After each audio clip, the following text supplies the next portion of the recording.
What's that white stuff on the plow frame of my 210 here? What is it?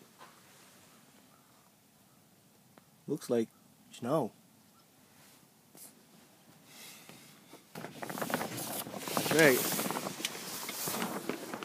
I gotta enjoy it while it lasts. Because tomorrow it'll be gone. Tomorrow it'll be up to like 45 degrees and this will all be gone. All 2 inches of it. Not much, but it's something. Here's my garage in a box. Working out good. And I've made a new improvement to my garage in a box. Yes, I've had these two lights. They're just 60 watt, construction temporary lights. They're very common to find in construction sites. But I just put 60 watt bulbs in them. And I've been running a lead cord from the barn over to here, but that's kind of a pain in the ass. I say, why run a lead cord when I can just do this? See, here we go. Oh, look at that. The cord's going into the bucket of the case. But there's no lead cords running anywhere. No lead cords over here. Running out. Just this little guy here. And that. That's my little jumper pack. It's about a 300 amp jumping pack. It's not very big, but it's big enough for my needs. And I picked up just the other day a 200 watt Schumacher. Actually, that's a Schumacher also. That's a Schumacher 200 watt inverter. And it's just one of the cheaper modified sine wave inverters. I wouldn't run computers or anything off of it. Nothing expensive. I mean, it was like a $30 inverter, pretty cheap, but for running lights, lights don't care what kind of power you run them off, especially incandescent lamps. They don't care what kind of power it is. Well, the way it works is the power that's coming out of the outlets in your house is sine wave. And the sine wave is caused by the mechanical rotation of the generator at the AC power plant. And what's going on is, actually it's referred to as an alternator if it's AC, but at the AC power plant, the spinning rotation of the alternator causes fluctuations between negative and positive, but it doesn't go directly from its highest voltage to its lowest voltage instantly. It gradually comes down in the shape of an arc. And that is the sine wave. It looks like an S that's laid on its side. And it just goes up, down, up, down, up, down. Now, a square wave, which a really cheap inverter creates, is just pretty much maximum to maximum voltage. There is no in between. It goes from its maximum positive value to its maximum negative value, like instantly.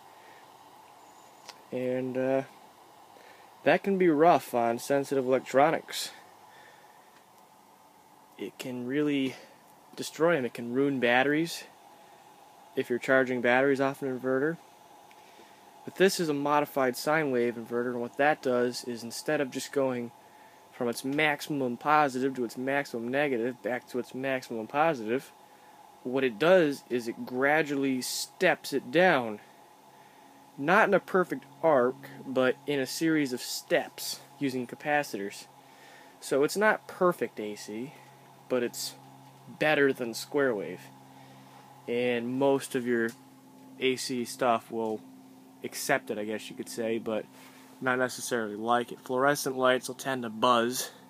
In fact, if I was to get close to these light bulbs, you could even hear these 60 watt incandescents making a faint buzzing noise from this.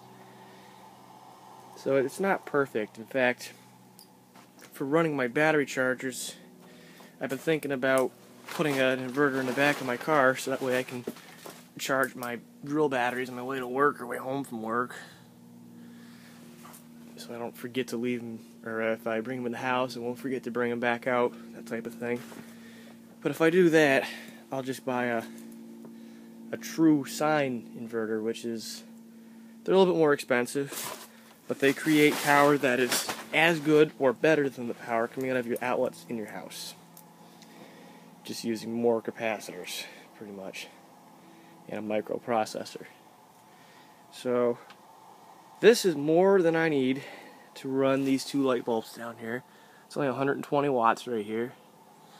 And I'm not sure how long that jumper pack will last before it runs dead here, but you see the little green LED right there. It'll switch to red, and an alarm will start to beep if that thing drops too low. That's that way if it's running in your car and your car's off, it'll let you know, hey, your battery's dying, you better come shut me off. Or actually it shuts itself off so it doesn't kill your battery, but either way, I think it's great. I don't have to run a lead cord out here anymore. You can see, well, it is still bright out, it's not really dark, but these two 60-watt lights in here actually light it up bright as day in here. It's plenty of light. It was brighter than I thought it would be. It does kind of make a difference. So you hear that little beep, that chirp, that's what it does.